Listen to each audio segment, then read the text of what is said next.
বাংলাদেশের বর্তমান পরিস্থিতি আর সেই বর্তমান পরিস্থিতিতে কোথাও গিয়ে যেন একটা হাস্যকর নাটকীয়তা চলছে। বিএনপি নেত্রী খালেদা জিয়া তিনি আবার বৈঠক করছেন কাদের সঙ্গে?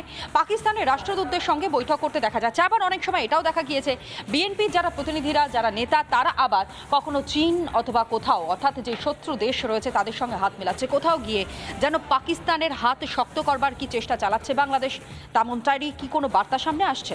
দেখুন।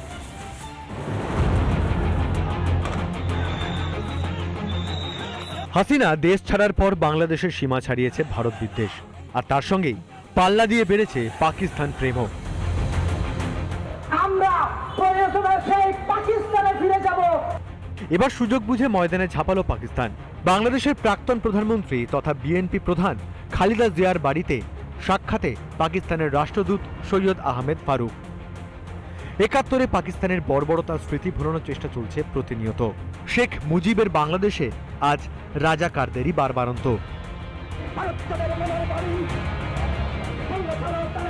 যখন ছাত্র আন্দোলন বা কোটা আন্দোলনের নামে পরিকল্পিতভাবে স্লোগান উঠেছিল যে ভারত যাদের মামার বাড়ি, বাংলা ছাড়ো তাড়াতাড়ি, এখানেই বীজ লুকিয়েছে। হেফাজতে ইসলাম জামাতিদের পর বিএনপির সঙ্গেও যোগ রাখছে পাকিস্তান। বাংলাদেশে স্থায়ী সরকার গঠিত হলে ক্ষমতা যেতে পারে বিএনপির হাতে। এমনটা হলে ভারতের বিরুদ্ধে বাংলাদেশকে কাজে লাগাতে পুরো দমে চেষ্টা করবে পাকিস্তান। এখন থেকে কি সেই দিনের কথা ভেবে জমি তৈরি করে রাখছে পাকিস্তান? এই সময় বিএনপি একা যদি ভোটে লড়াই করতে চায় কয়েকটা অপ্রাসঙ্গিক দল নিয়ে, সেটা একটা দিক হতে পারে, কিন্তু আমার মনে হয় যে পাকিস্তান সুযোগের সন্ধানে আছে, কারণ তার জন্য হয়তো পাকিস্তানের পক্ষ থেকে বিএনপিকে একটা বার্তা দেওয়া হচ্ছে বা হবে। মোহাম্মদ ইউনুস আসার পর জেল থেকে ছাড়া পেয়েছেন খালেদা জিয়া। জামাতের সঙ্গে জোট বেঁধে তার প্রধানমন্ত্রীত্বের সময়ও মৌলবাদের বারবারন্ত দেখা গিয়েছিল। একাধিক নাশকতা মামলায় জেল খাটছেন খালেদা মন্ত্রিসভার স্বরাষ্ট্রমন্ত্রী লুৎফুর জামান বাবর। শোনা যাচ্ছে ইউনুস নাকি বাবরকেও জেল থেকে ছেড়ে দেওয়ার পরিকল্পনা করছেন। রক্ত দিয়ে স্বাধীনতা পাওয়া বাংলাদেশ এখন মুক্তিযুদ্ধ স্মৃতি মুছতে মরিয়া।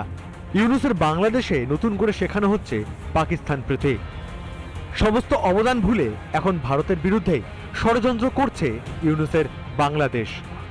রিপাবলিক বাংলা।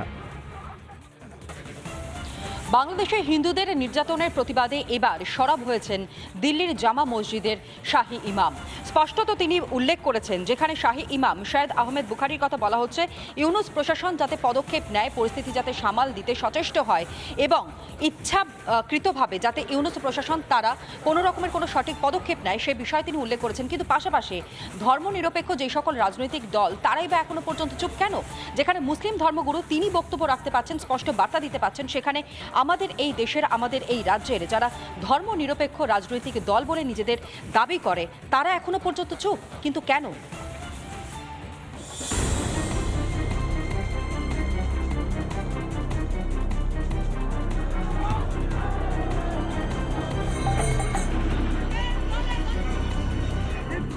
বাংলাদেশে হিন্দু নিপীড়নের প্রতিবাদে আওয়াজ উঠছে বিশ্বজুড়ে।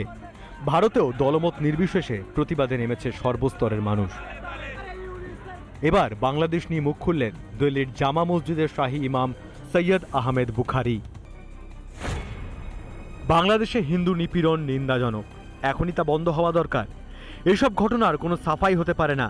মোহাম্মদ ইউনুসকে অবিলম্বে ব্যবস্থা নিতে হবে।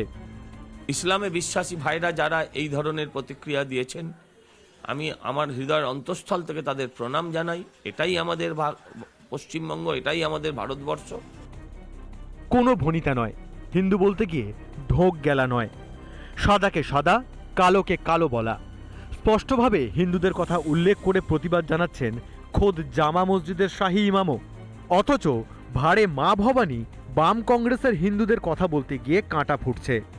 দোকান কাটাদের মতো এখনও বাম কংগ্রেসের মুখে নির্লজ্জ তোষণের বুলি। জামা মসজিদের শাহী ইমাম যেটা বলেছেন, একই ভাষায় আমি বলছি, যে কোনো দেশে, সেটা ভারতবর্ষ হোক, বাংলাদেশ হোক, পাকিস্তান হোক, যে কোনো দেশে সংখ্যাগুরুরা হচ্ছে সংখ্যালঘুদের গার্জিয়ান, বড় ভাই। বলতে পারবো না, উনি তো জানি যিনি করেছেন, যার টিকি বাধা আছে, যাদের যে সাম্রাজ্যবাদের টিকি বাধা আছে তাদেরকে প্রশ্ন করুন না রিপাবলিক বাংলা। বাংলাদেশের হিন্দুদের হয়ে গর্জে উঠছে গোটা বিশ্ব। আন্তর্জাতিক স্তরে ক্রমাগত চাপ আসছে ইউনুসের ওপর। যদিও নির্লজ্জ ইউনুস তাতে আমল না দিয়ে প্রতিনিয়ত আশকারা দিয়ে চলেছে মৌলবাদী শক্তিকেই। হিন্দুদের রাগিয়ে তুলে আসলে নিজের পতনই ডেকে আনছেন মোহাম্মদ ইউনূস। রিপাবলিক বাংলা। নানা ধরনের কন্টেন্ট দেখার জন্য লাইক করুন, শেয়ার করুন আমাদের ফেসবুক পেজ, সাবস্ক্রাইব করুন আমাদের ইউটিউব চ্যানেল। পাশাপাশি অন্যান্য ব্রেকিং নিউজের জন্য অবশ্যই চোখ রাখুন রিপাবলিক বাংলায়।